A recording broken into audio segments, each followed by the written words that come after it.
We discussed in the previous lecture the Third World Debt Crisis and the historical conditions that led to the rise of structural adjustment. Now we'll look at the philosophy that underscored it. You'll recall from the previous module that South Korea's economic development, particularly from 1975 onward, represented a unique trend in development. Unlike in South Korea, in Latin America, economic growth stalled. By 1975, economic growth rates in countries like Mexico and Brazil could not even keep up with population growth. The developmental model there had clearly broken down. That developmental model was generally referred to as import substitution industrialization, or ISI. ISI drew on dependency theory and suggested that countries could direct state investment towards production while simultaneously protecting domestic markets from international competition through tariffs and other trade barriers. Such protections, in theory, would allow infant industries to emerge to produce for local consumers, generating economic development. Gradually, protections could be removed and the economy would open. But the economic growth promised by ISI never really materialized. Instead, excessive regulation combined with economic protectionism tended to lead to inefficient industries. The infant industries never grew up. The cost of imported goods remained high, reducing the level of consumption and driving down the standard of living. Further, because the economies were focused inward, they never generated the foreign exchange necessary to pay for imported goods like oil. As a result, they tended to borrow to pay for basic needs. By 1980, it was clear that ISI had not functioned as intended. A new approach to economic development was taking hold in Latin America. John Williamson, then an economist at the World Bank, called this the Washington Consensus. The consensus thus encompassed a series of policy reforms envisioned by the IMF, World Bank, and the U.S. Treasury Department. Collectively, these reforms centered on a rejection of ISI. While initially derived from the policy reforms in Latin America, the consensus quickly became the primary prescription for economic development around the world. In general, the consensus emphasized macroeconomic discipline, a market economy, and openness to the world economy. At its heart, it builds on the belief that if state enterprises are privatized, government regulation is reduced, inflation is kept in check, and the money supply is kept tight as part of controlling inflation, and prices are set free, then foreign investment will flow in, producing prosperity and creating economic development. More specifically, the Washington Consensus encompassed 10 key elements as originally outlined by Williamson in 1980. Fiscal discipline, narrowing of public expenditures, tax reform, liberalization of interest rates, maintaining competitive exchange rates, liberalizing foreign direct investment, privatizing state enterprises, deregulating the economy, and securing private property rights. Let's consider some of these in more detail. The first element of the Washington Consensus was the need to establish fiscal discipline. This need was rooted in three central beliefs. First, that economic stability, that is, low rates of inflation, were a prerequisite for securing economic growth. Remember that inflation is a general decline in the purchasing power of money, or conversely, a general increase in the price of goods in an economy.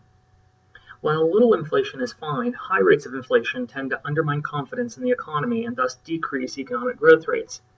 Price stability, the Washington Consensus argued, was undermined by large governmental deficits. Therefore, maintaining fiscal discipline and reducing government expenditures were the first step in establishing the conditions for economic growth.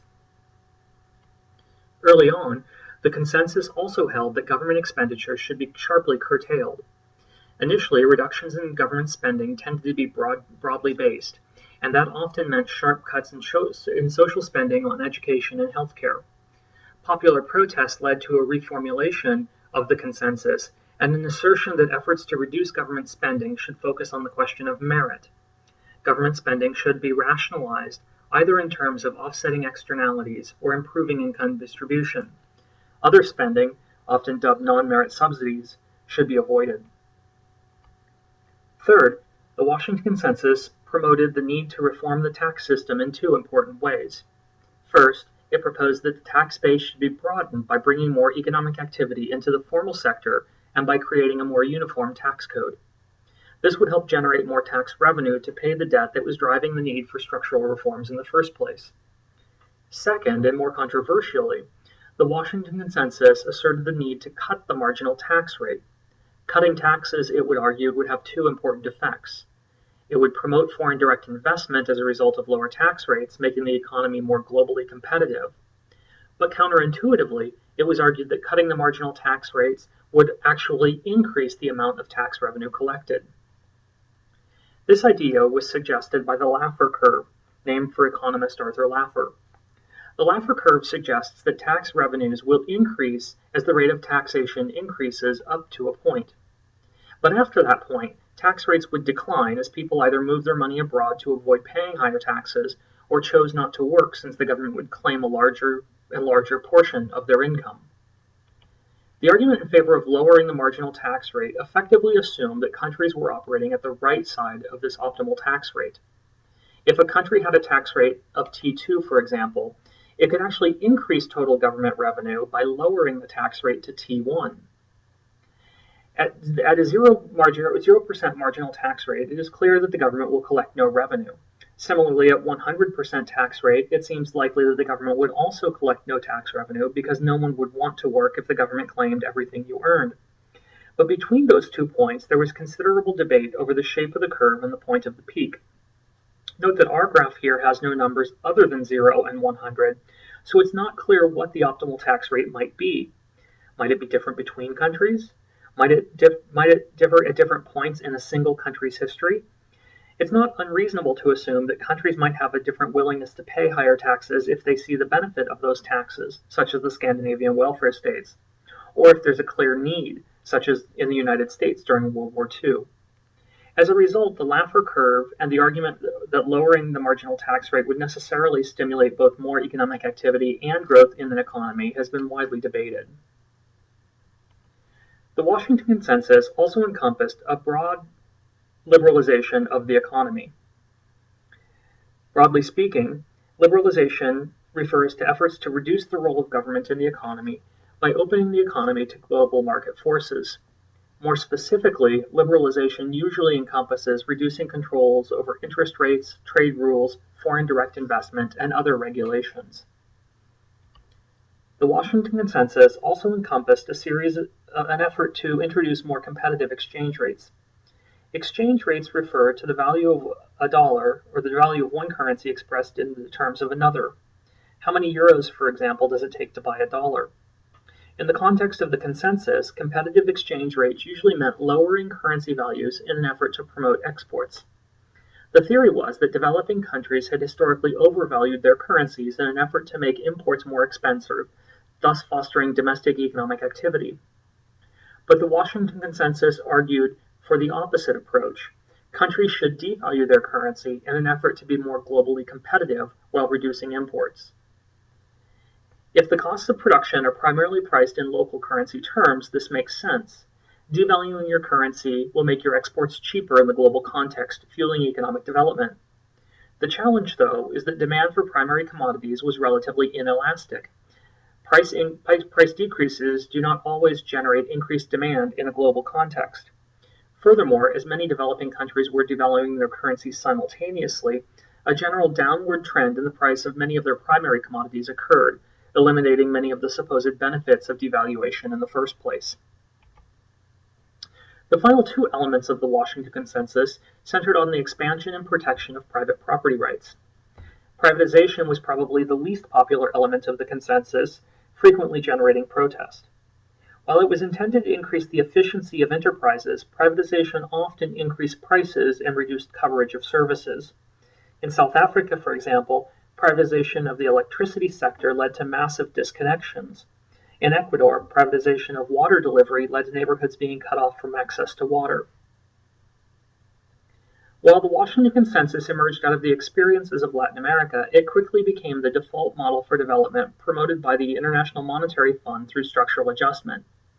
Not surprisingly, it also generated considerable controversy and criticism. Some of the most powerful criticism came from inside the IFIs themselves. The Nobel Prize-winning economist Joseph Stiglitz, who served as the chief economist of the World Bank from 1997 to 2000, was particularly pointed in his critiques. Stiglitz argued that the Washington Consensus was presented as a one-size-fits-all solution that ignored local expertise on the ground and assumed that all countries faced the same problems. According to Stiglitz, when the IMF decides to assist a country, it dispatches a mission of economists. These economists frequently lack extensive experience in the country. They are more likely to have first-hand knowledge of its five-star hotels than the villages that dot its countryside. Needless to say, a little number crunching rarely provides adequate insights to the development strategy for an entire nation. Stiglitz continues, even worse, the number crunching isn't always that good. The mathematical models the IMF uses are frequently flawed or out of date. Critics accuse the institution of taking a cookie-cutter approach to economics, and they're right. Country teams have been known to compose draft reports before visiting. I heard stories of one unfortunate incident where team members copied large portions of the text from one country's report and transferred them wholesale to another. They might have gotten away with it, except the search and replace function on the word processor didn't work properly, leaving the original country's name in a few places. And his most pointed critique, Stiglitz asserts that it's not fair to say that economists don't care about the citizens of developing nations. But the older men who staff the fund, and they're overwhelmingly older men, act as though they're shouldering Rudyard Kipling's white man's burden. IMF experts believe they are brighter, more educated, and less politically motivated than the economists in the countries they visit. In fact, the economic leaders from those countries are pretty good, in most cases brighter or better educated than the IMF staff, which frequently consists of third-rank students from first-rate universities. This is hardly a ringing endorsement. But probably the most damning critique of the consensus comes from an effort to answer the question of whether or not it worked. While broad principles of the consensus made sense in theory, in practice they often failed to deliver on the promise of economic growth. As this graph suggests, across a wide range of Latin American countries that undertook the Washington Consensus-style reforms, economic growth actually slowed after the model was adopted. The one exception was Chile, where growth rates picked up. But we'll return to this question when we talk about structural adjustment.